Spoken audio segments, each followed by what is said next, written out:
bir şəxslə tanış oluram. Ya onunla dost olacağam, ya onunla ailə həyatı quracağam. Onun haqqında o qədər gözəl xəyallarım var. Ay o belə romantikdir. Rəfiqələrimlə də danışıram. O hədiyyələrin birini qoyur, birini götürür. Hər şey çox gözəldir, hər şey qəşəngdir. Evlənirik.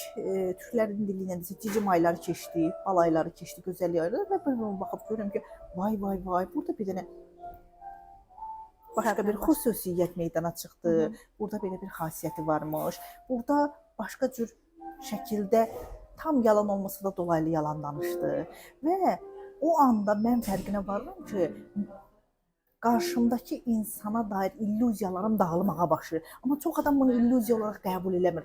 Qarşısındakı adamın dəyişməsi olaraq dəyərləndirir. Ümumiyyətlə belə bir söz var ya, insanı tanıyana qədər öz xəyalındakına aşiqsən. Bəli. Sən həmişə öz xəyalındakına aşiqsən, sonra tanıdıqca o adam əslində özün göstərir, olduğu kimi çıxır ortalığa, amma biz deyirik ki, sən dəyişdin. Evlənəndən əvvəl sən belə deyildin, evlənəndən sonra sən dəyişdin. Bəli, bəli. Amma əslində orada məsələ odur ki, sən evlənənə qədər öz illüziyanın zirvəsindəydin. Sən o zirvədən yıxılmısan. Adam yenə həminki adamdır.